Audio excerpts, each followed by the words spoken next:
Because I've absolutely worked my hardest to build a life where I don't have to have a job, quote unquote, which means I don't have to commute to and from an office, which means I don't have to sit in asinine, pointless meetings or sit on phone calls where people are discussing the weather or what they did at the weekend or some other BS that I really don't care about. And because I choose to work 7 days a week, I have a lot more time than a lot of other people. And I spend a lot of that time thinking how I'm going to solve problems that my clients have, because I am,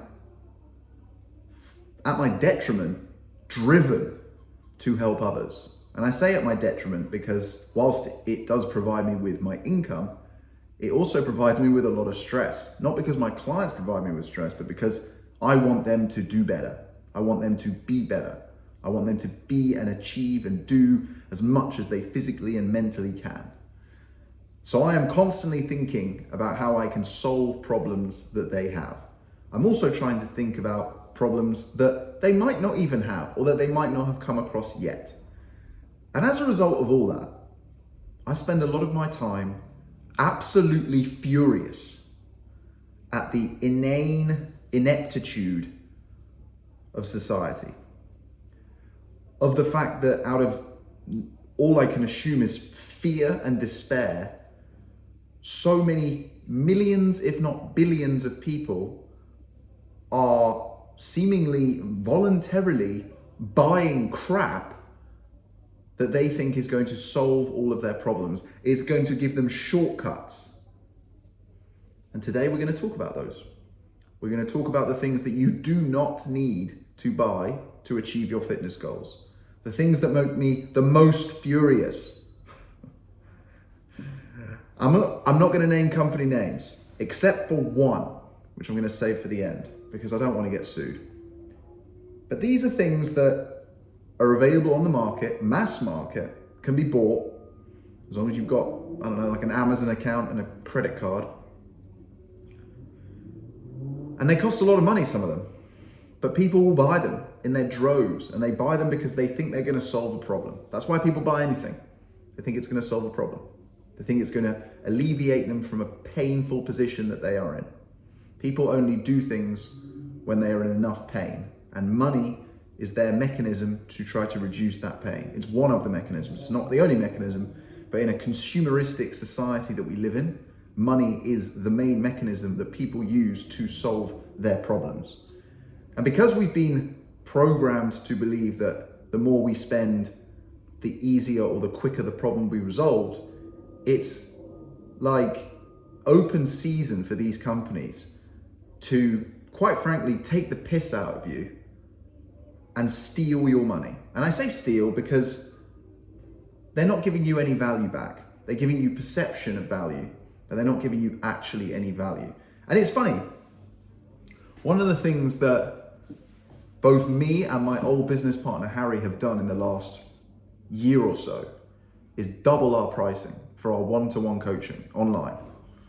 And the reason we did that is because we want people to be financially invested. Because a little bit like if you're going to buy these products, if you're going to spend £300 on something that you think is going to solve a problem, and this isn't our coaching, by the way, it's more than that.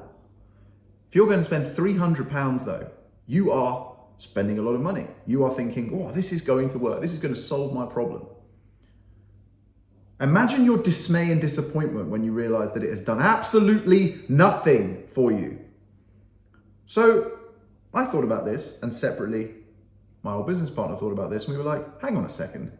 We are actually solving a problem. We are actually alleviating someone's pain. And if they're willing to pay £300 for this piece of shit, they'll sure as hell pay £600 for 12 weeks of coaching. Because you might think, wow, 12 weeks of coaching, that's a lot of money. But you're not buying a product. You're buying a result. And if I was to say to you, if you listen to me, if you listen to every single word I say for 12 short weeks out of your entire life, and I was to change the trajectory of your life and add up to potentially a decade onto your life, and by proxy, improve the lives of the people around you, of your children's lives, of everything else. Suddenly £600 seems like a bloody good deal, doesn't it? Because people buy results, people buy value. And these companies, they're very good at marketing, but they're very bad at product. How many repeat purchases do they get? 0. No one buys 2 of these. No one loses one or one breaks and thinks, oh damn, I need to get a new one, because they're toilet. So, this is a bit of a ranty episode because you can tell I'm actually furious. I'm laughing, but I'm not even joking. It winds me up, this stuff. So let's go through it. I've written down 9, but I may think of more whilst I am ranting. And I'm gonna try and keep this short. I could probably do a video on every single one of these, but I don't think the algorithm would like that. And as I said, I'm gonna do my best to not name companies, but I might allude to them because I can't do anything about that. First and foremost, massage guns. So, guys will literally go to the gym once and then spend £300 on a massage gun. Do you realize that what you are doing is buying a £300 dildo and then sticking it against your leg? What a fucking waste of money. So, throw them out straight away, immediately. In fact, don't throw it out, sell it on Facebook Marketplace. You'll be able to find someone else who will buy, someone even stupider than you, who will sell it, who will buy it off of you. Number 2, this one's probably even worse. Compression boots. I actually had to Google what they were called because I've seen them, but I didn't know what they were called. And these, funnily enough, oh, what a coincidence. Guess how much they cost? £300. Now, these are boots that people put over their legs and supposedly they speed up recovery. Now, in fairness to the company who I Googled, they actually say in the subtext or the subtitle of their header, basically they're implying that it's for athletes. The 99.9% of people watching this video or listening to this podcast are not athletes. You do not need to spend £300 on compression boots. That's number 2. Number 3, expensive supplements. Now, this is probably where the bulk of the wasted money goes. Now, there is a very simple supplement stack that I recommend to every single one of my clients.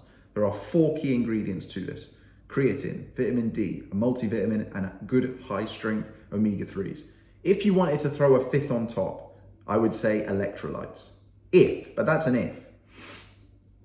Now, those 4 combined do not cost much money. They are the most researched supplements, they are the most widely available, they are the safest, and as a result of that, they're the least sexy, and as a result of that, they happen to be the cheapest. They happen to be the cheapest because their perceived value is the lowest, but in reality, their actual value is the highest. Go and buy those. Any other supplements, you probably don't need. Unless you have a specific deficiency or a specific illness or issue that has been prescribed to you from your doctor based on objective blood work, you do not need any other supplements. You do not need amino acids, you do not need pre-workout, you do not need post-workout, you do not need, I don't even know what they sell anymore. It's so convoluted, I don't even know. Next up, workout gear. Now, this might be a little bit controversial, but I'm going to say it nonetheless. If you are not in shape and you wear workout gear, it doesn't look good. Now, I understand that you have an aspiration to get in shape, and I commend you for that aspiration, and I will support you wholeheartedly. But trust me when I say this, as someone who helps people to do this professionally, you do not need the gear. It's a heck of a waste of money, and you're going to look a little bit stupid in it if it doesn't fit you properly. Now, what I would suggest instead is using the objective that you're trying to reach, using the workout gear as a reward mechanism for reaching your goal. So once you've gotten to the type of body that you want, my suggestion would be to then go and buy it, because then you will actually look good in it. I know this sounds a little bit counterintuitive, and I know some people, the little special snowflakes, are going to get offended by this. I don't care. I'm saying this to help you. I'm saying this because trust me when I say this, if you're not in shape, you're going to look stupid wearing workout gear, and I don't want you to look stupid. So the best thing that you can do is just throw on an old t-shirt and get in the gym, get in shape, and then go and buy the expensive workout gear and actually look good in it. Number 5, fitness and sleep trackers. Now, I have an Apple Watch here, which I basically never wear. I wear it for the gym. I basically wear it so I know when my heart rate is back down to 120 so I can start my next set. And I wear it roughly to know how long my workout's been, but that's about it. I basically never wear it. I hate it pinging on my wrist every 15 seconds. It does my head in. If I could have it built into my skin, I would do, but I wouldn't wear it. It does my head in. And the thing is that again, these things, in fact, I haven't Googled it, but I reckon if I Googled, and I'll say Apple because I'm not slagging Apple off, because I do like their products, but I'm just saying you don't need it. And there's nothing wrong with their product, but you don't need a fitness tracker and you don't need a sleep tracker. You could go and spend, in fact, if I Google this maths, how much is this? So if this comes out to 300 again. Okay, so for about £200, you can get a Floop band. Now, I didn't say the name of the company, but this company are selling sleep trackers effectively. And they give you lots of data and it's very sexy. And it tells you your recovery and your strain and stuff. Now, each to their own, but I don't need to be told when I've slept badly. I just know. And if I wake up and I think, oh, I had a good night's sleep last night, and then my Floop band tells me that I didn't, that's just gonna piss me off. And it's such a mental game, this stuff. It's just gonna put me in a worse mood. I don't need to know. What I'd rather do is gain a little bit more self-awareness and be like, just spend 10 seconds being like, did I sleep well? Yes, no. And if the answer is no, why didn't I sleep well? Oh, well, I had caffeine later in the day, or I ate too late, or I went to bed too late, or maybe I was on my screen too long, or I drank too much water in the night, or maybe it was because my partner was up, maybe it was because I was a little ill. You know, some of these things are in our control, some of them aren't. But I would rather you have a little bit of self-awareness and introspection rather than just buying a Floop band and going, look, my recovery was 96. No one gives a fuck. Next up, foam rollers. I mean, these kind of have had their day, but I put them in there because there are still some people who buy them. I can't imagine there's many. I don't really see them anymore. Certainly not men, but so I don't think I need to spend too much time on these. Just complete fucking waste of money and time. I mean, they're not that expensive, foam rollers, but just, if you've got one, I expect it's just sitting in the corner gathering dust now.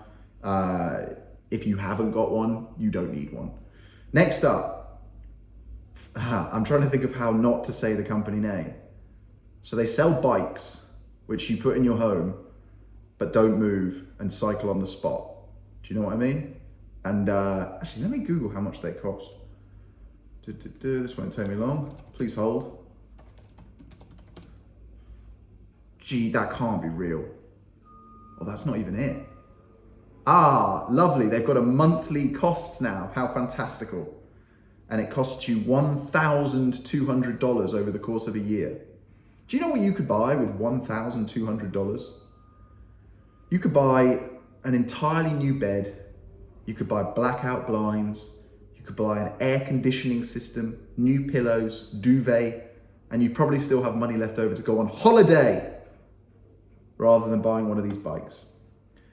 If you want to cycle, spend £50 on Facebook Marketplace on a bike, go outside into nature, into fresh air, and cycle.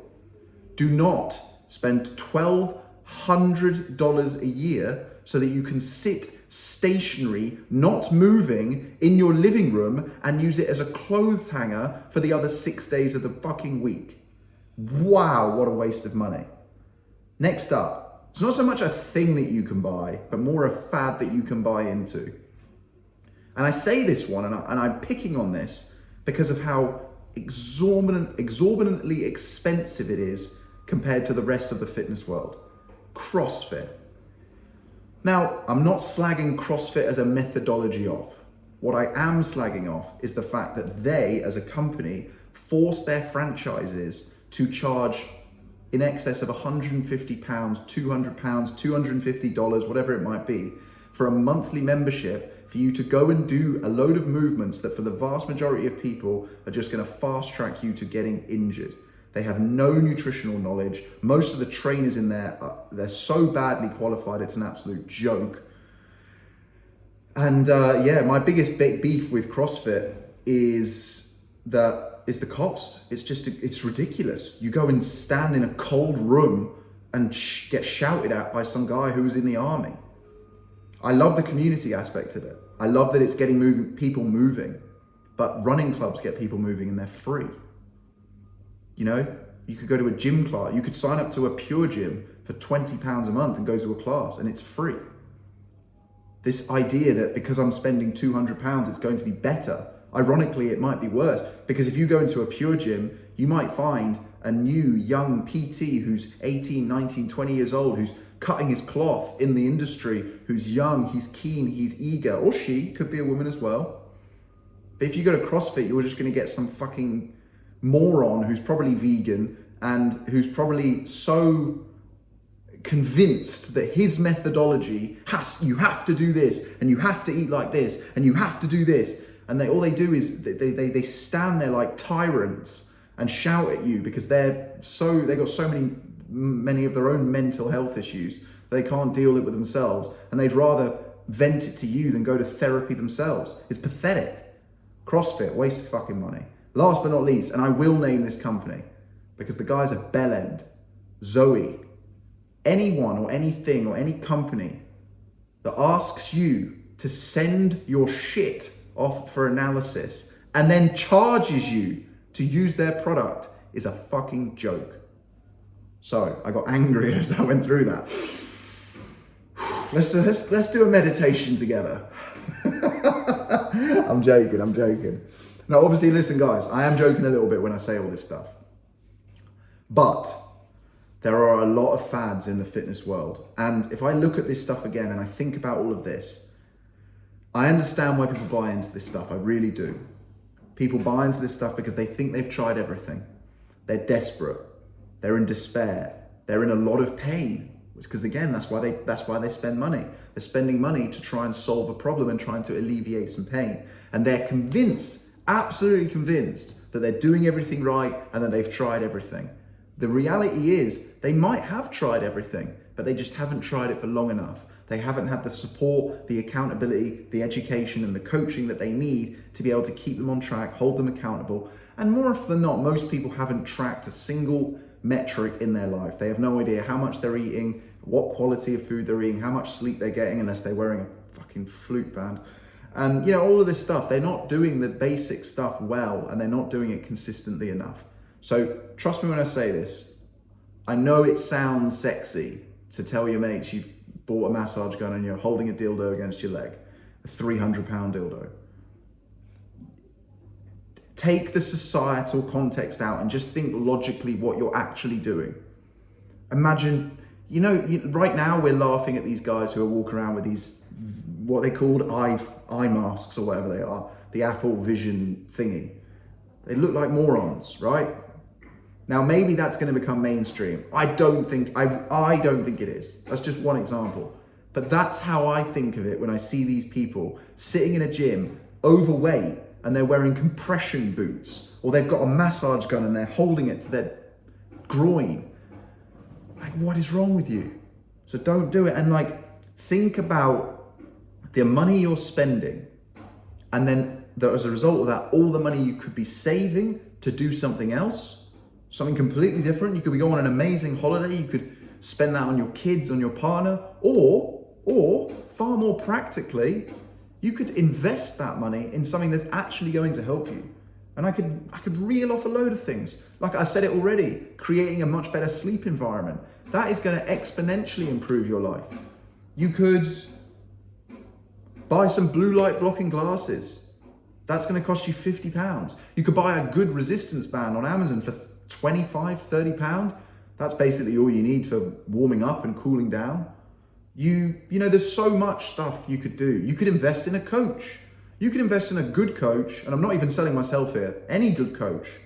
You could invest in a good coach, learn from them, understand what works, what doesn't, get the peace of mind, get the accountability, get a personalized program, actually work towards it, build all the good habits, and then walk away and be like, yeah, now this is something that I can sustain and implement into the rest of my life. But instead, people think that, if they spend $1,200 on a bike that sits in their living room and acts like an expensive clothes rack for 6 days of the week, that they're going to get results. Come on. We are better than this, guys. Please, don't make me any more furious than I already am. I do hope this episode was useful, and as always, I'll see you tomorrow.